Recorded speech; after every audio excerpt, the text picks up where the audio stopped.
Nu, interesanti, kas tad te būs pa ierakstu? Uzrakstīts ir Wings. Vai tiešām būs Wings un uz kādu ātrumu? Es nezinu. To es neesmu rakstījis. Pie McCartney es netiku klāt. Tā. Tā ir kopija no oriģinālās lentas? Nu, es domāju, tas būtu baigais pārsteigums, ja netīšām būtu masters. Nē, man liekas, ka viņš pat uz 19 ātrumu ir tūlīt. Mēs to dzirdēsim. No lentām kopēts vai no kaut kāds Es domāju, ka no lentas. Jo tajā laikā jau viss joprojām bija uz lentām un tāpat kā šodien un gāja lenšu kolekcionāri vāc lenšu ieraksts. Nemaz nerunājot to, ka bija tīri 4 celiņu ieraksti, ko mēs uzdāvinājām. Jeb ko es uzdāvināju tā, tagad man pašam jāpadomā. Jā, viss ir pareizi.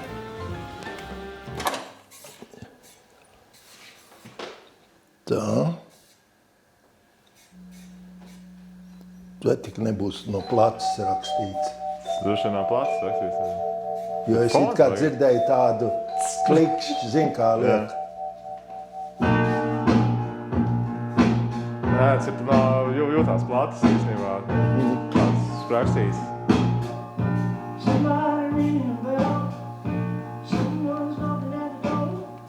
Nu, lūk, šis magnetofons Studers C37 bija pirmais, jālieto vārds, nopietnais Eiropā ražotais magnetofons, ko reāli tajā laikā, tie ir 60. gadi un arī 70. gadu sākums, izmantoja visas lielās studijas. Nu, lūk, mēs klausamies, mēs dzirdam Wings. Vispār tas jau bija, manuprāt, jau uz daudz celiņu, ja? Bet šis ir 2 celiņu magnetofons un pirmie ieraksti, Beatļu ieraksti un ne tikai Beatļu, arī simfoniskās muzikas, džēzi ieraksti Eiropā, kas tika veikti, vienmēr lietoja C37. Arī šis magnetofons tika izmantot 60. gados Rīgas skaņu ierakstu studijā, toreizējā Melodijā. Ja? Nu, kā tas notika? Magnetofons tad, kad parādījās tranzistori, nelampu magnetofoni, tad tas magnetofons tika norakstīts. Un faktiski viņam bija jābūt iznīcinātam, bet nē, viņš ir šeit pie manis. Tādā veidā. Un jāpiebilst tomēr par Ameriku arī. Amerikā bija Ampex firma, un tā, protams, centās bīdīt savu produkciju. Tā kā Amerikā Studerim bija diezgan grūti ar pārdošanu, ja? Kamēr viņš neparādījās ar daudzceliņu magnetofoniem. Bet tie jau nav lampu magnetofoni, un tas tad būtu cits stāsts. Ja? Tā ir arī pat oriģinālais manuāls ar visām schēmām, ja Studers C37, interesanti, vai te varētu būt gads iekšā, diez vai gadu mēs varētu atrast, pabīdot un paskatoties sērijas numuru, ja. Un runājot par Studeru, es pārlekšu vairāk kā 50 gadiem uz priekšu. Šodien es saņēmu ziņu, kad Studer kompānija, kur piederēja Harmanam, un savukārt Harmans pieder Samsungam, tiek pārdot vienai Kanādas. Var sakot, Studera brands kā tāds vairs nebūs Harmana grupā. Ja? Pārņem to Kanādas kompāniju Erzats, tāds jocīgs nosaukums. Varbūt, ka es kļūdos, katrā ziņā burts sākās. Redzēsim, ko viņi. Tape recorder, ja, magnetofons bija no franču, no vācu valodas, interesanti. Par to mēs varam padomāt. Tātad visi bloki ir uz lampām, ja? Ieskaitot barošanas bloku. Tagad šis stāsts varētu vairāk interesēt tieši tādus profesionāļus vai amatierus, kas ļoti interesējās par lampu veco tehniku. Ja?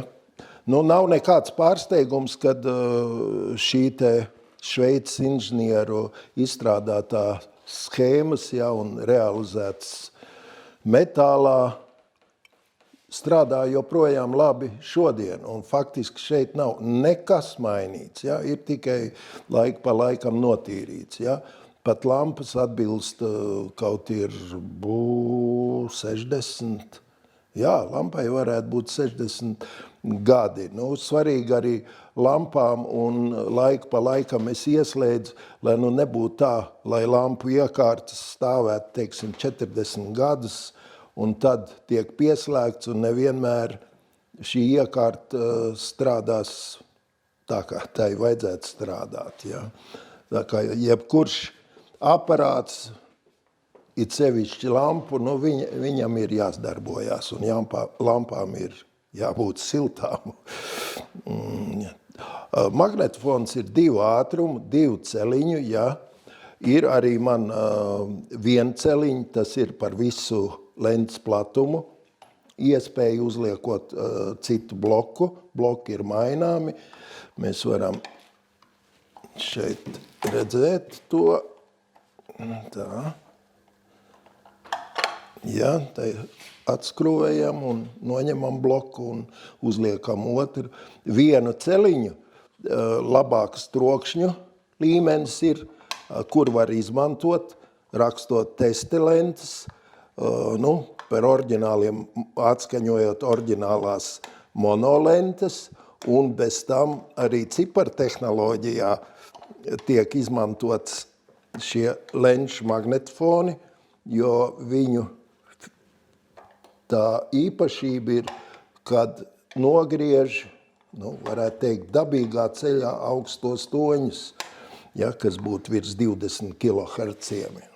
Tas arī attiecās uz visiem magnetofoniem, kas te ir. Labi, neiekrīt. Aha, ir viss kārtībā. 2 ātrumi. Te ir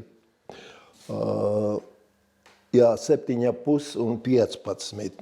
Viņi pieturējušies pie angļu standardiem collās. 7,5 tas ir 19 un 15 ir 38.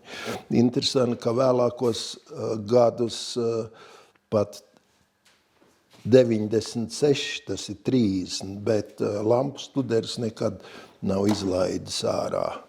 Lampas visas faktiski šodien ir atrodamas, un pat daži modeļi, lampu modeļi tiek ražoti joprojām.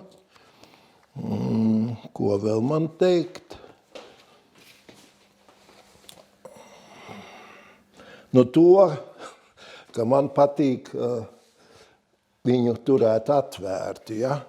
Ne tik daudz dēļ skata, bet lai siltums cirkulē. Man negribētos, lai viņš nosiltu pārāk. Tas tad arī būtu viss. Varētu nolasīt tehnisko specifikāciju, ko tad viņi dod. 19. ātrums, frekvenču raksturlīkne, kur mums viņa ir. Interesanti ir tas arī par kropļojumiem. Te viņi uzdod zem 0,1%, ja? Bet par cik tas ir lampu iekārts, ja ar tranzistoru es ieraudzītu šādu te 0,1% kropļojumu mazāk, ja?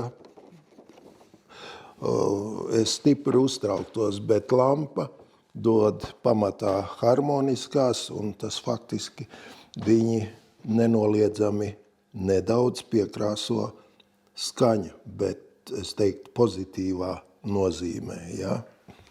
Padara pilnīgāku. Tā, nu kā nu bija pa frekvencēm, skaidrs, ka līdz 20,000 uz 38 ir ar... Starp citu, man ir izdarīt mērījumi, es varu paskatīties, kas tad ir bijis. Jā, uz 20,000 kilohertz ir 4 decibeļu kritums. Jā. Ļoti lēzens, sākot no 12,000. Jā. Nu, tas ar savā ziņā dos skanējumu. Protams, ja ieraksta inženieris zina šo te kritumu, un viņam nepieciešams akcentēt šos virstoņus, ja, jo lielākai daļai mūzikas instrumentu nekas daudz nav frekvenču reģionā no 12 kHz uz augšu. Nevis, ka nav nekas, bet ne tik daudz kā pamattoņi, tā varētu teikt. Liekas, ka tas ir... Nu, podziņas ir klasiskās, pārtīšana, noliksim, pārtīšana pa kreisi, pa labi.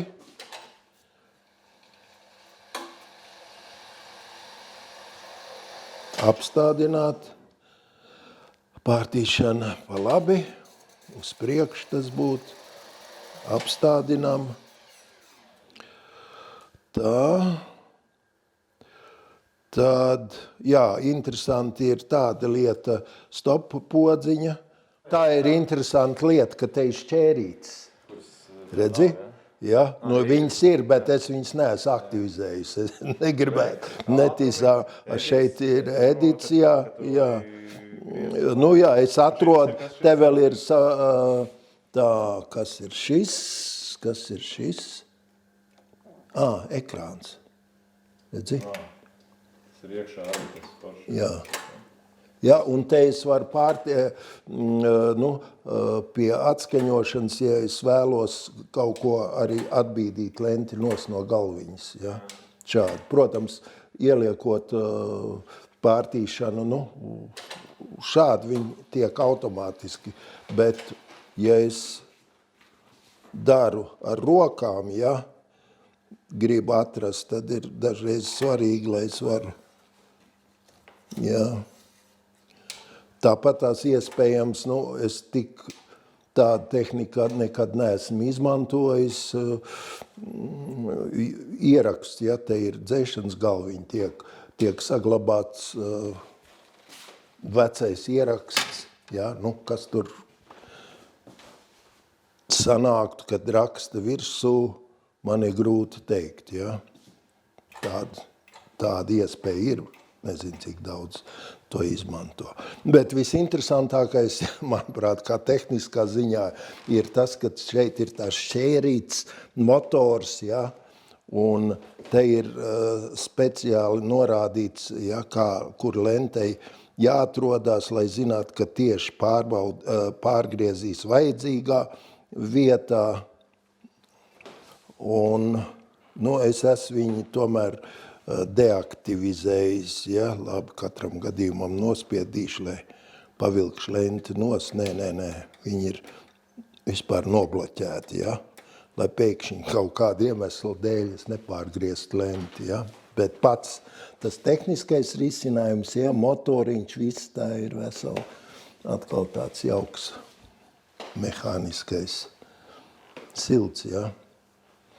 Jā, ir silts.